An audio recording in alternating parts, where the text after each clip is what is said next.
হঠাৎ করেই দেশে অস্থিরতা বেড়েছে। একের পর এক হামলা, ভাঙচুর, সংঘর্ষ চলছে দেশে। ঢাকা থেকে চট্টগ্রাম, রাজবাড়ী থেকে ময়মনসিংহ, সব জায়গায় চলে নজিরবিহীন তাণ্ডব। দেশে জাতীয় নির্বাচনের সময় যত ঘনিয়ে আসছে, ঠিক ততই যেন পরিস্থিতি উত্তপ্ত হয়ে উঠছে। এর মধ্যে নির্বাচন বানচালের ষড়যন্ত্রের কথাও বলা হচ্ছে খোদ অন্তর্বর্তী সরকারের পক্ষ থেকে। কোনোভাবেই যেন পরিস্থিতি নিয়ন্ত্রণ করতে পারছে না সরকার। চট্টগ্রাম বিশ্ববিদ্যালয়ের উত্তেজনা, রাজবাড়ীতে কবর থেকে মরদেহ তুলে পুড়িয়ে দেওয়া, কিংবা জাতীয় পার্টির কার্যালয়ে ভাঙচুর, অগ্নিসংযোগ, কোনো একটা তাণ্ডবও আগে ভাগে সামাল দিতে পারেনি প্রশাসন। আর এখানেই নির্বাচনের সুষ্ঠু পরিবেশ নিয়ে বারবার শঙ্কার কথা উঠে আসছে। রাজনৈতিক বিশ্লেষকরা বলছেন, প্রশাসনের দুর্বলতা ফুটিয়ে তোলা এবং তা প্রমাণ করতেই এই ধরনের মব সৃষ্টি করা হচ্ছে, যেন নির্বাচন বানচাল করা যায়। দেশের আইনশৃঙ্খলা পরিস্থিতির অবনতি ও নির্বাচন পেছানোর শঙ্কার কথাও উঠে এসেছে খোদ উপদেষ্টাদের মুখ থেকেও।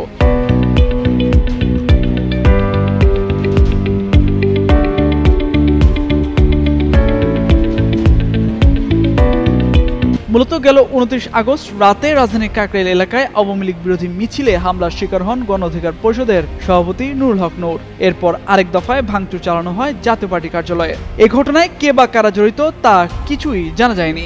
এছাড়া 31 আগস্ট চট্টগ্রাম বিশ্ববিদ্যালয়ের এক ছাত্রীর উপর হামলাকে কেন্দ্র করে উত্তপ্ত হয়ে ওঠে চট্টগ্রাম। মুহূর্তে রণক্ষেত্রে পরিণত হয় পুরো এলাকা। দেশের চলমান এসব একের পর এক ঘটনায় যখন উদ্বেগ, উৎকণ্ঠার কথা জানান রাজনৈতিক দলের নেতারা, তখনই সামনে আসে জাতীয়তাবাদী গণতান্ত্রিক আন্দোলনের চেয়ারম্যান ববি হাজ্জাজকে হত্যা চেষ্টার ঘটনা। শনিবার সকালে হামলার চেষ্টার অভিযোগে আটক করা হয় নিষিদ্ধ ছাত্রলীগের এক কর্মীকে। তার বক্তব্যে উঠে আসে, শেখ হাসিনার নির্দেশেই হামলা চালানো হয়, এমনটাই উঠে আসে ববি হাজ্জাজের বক্তব্যে। এদিন গভীর রাতেই আবার টাঙ্গাইলে কৃষক শ্রমিক জনতা লীগের সভাপতি বঙ্গবীর কাদের সিদ্দিকীর বাসায় ভাঙচুর করেছে দুর্বৃত্তরা। এদিকে পুলিশ বলছে, দেশে চলমান পরিস্থিতিতে একটি মহল দেশে অস্থিরতার চেষ্টা করছে, হুটহাট করে ঝটিকা মিছিলের মতো ঘটনা করে বিভিন্ন পায়তারা চালাচ্ছে।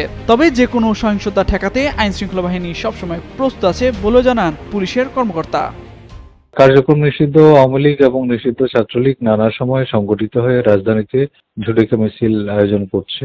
আমরা এসব ব্যাপারে তৎপর রয়েছি। যারা এসব অপতৎপরতার মাধ্যমে রাজধানীর আইন শৃঙ্খলা পরিস্থিতি বিনষ্ট করার চেষ্টা করছে, তাদেরকে আমরা কঠোর হস্তে দমন করব।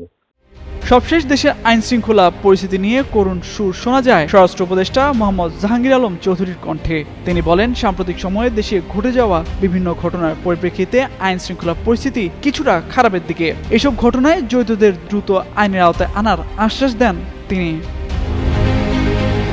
তামজিদ মির্জা, যুগান্তর নিউজ।